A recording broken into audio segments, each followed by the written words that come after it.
SBR expert handicapper Joe Gavazzi, welcome back. We're continuing our series here on how experience on college football roster can be a betting edge for us in the upcoming season. Now, we've already talked about the teams that we should consider with our picks who might surprise the Vegas odds, but now let's talk about who we might want to fade here this season.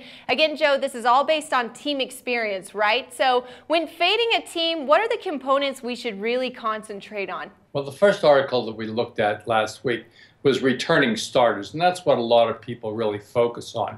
We gave you a little bit more of an expanded list of returning starters, both a group of teams to play on and play against. If you guys haven't looked at that list, that's the heart and soul of what you should be doing.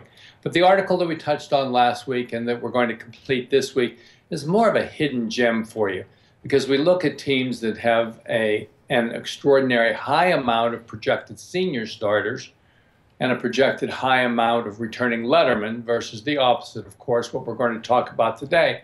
7 or less projected returning senior starters and less than 70% projected lettermen who are returning.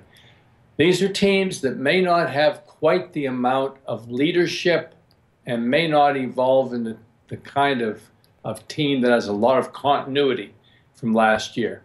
So with that, let's go forward to one of the more popular teams on the college landscape. Tell me a team that you really like in the ACC, Megan, that you think might have a chance to do very well this year. All right, I would love to talk about that actually, Joe, because to me this seems like one of those factors that might not play as big of a role for some of these teams you've got on this list. You just talked about the ACC. I love Clemson this year. They're at the top right now to take the ACC title. They've got an excellent young quarterback, Deshaun Watson. They've got that running back who's also young as well. I believe he's coming into his sophomore year, but he ran for 1,800 yards last season.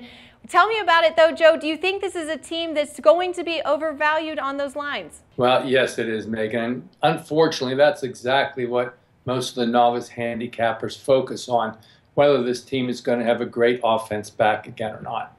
Unfortunately for the Tigers, although the quality of players looks very good at the skill sets, they are lacking one key ingredient, and that is last year's offense coordinator, Chad Morris, who is off to SMU.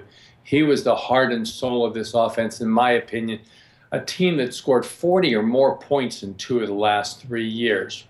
In his stead is going to be co-defensive coordinators, the wide receiver coach from last year and the running back coach from last year, and well, I don't think that's going to work out very well.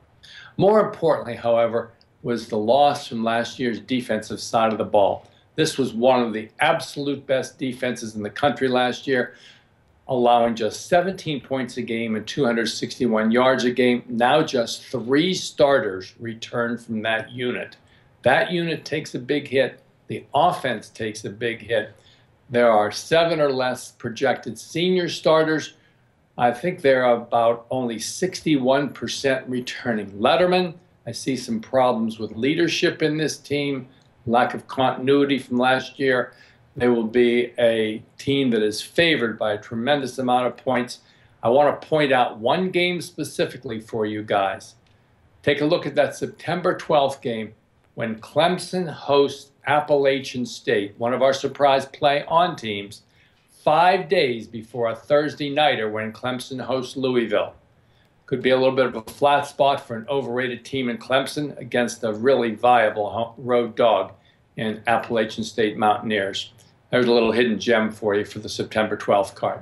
All right, there you have it, guys. Expert college football analyst Joe Gavazzi. He's giving you guys some picks here, some teams to fade.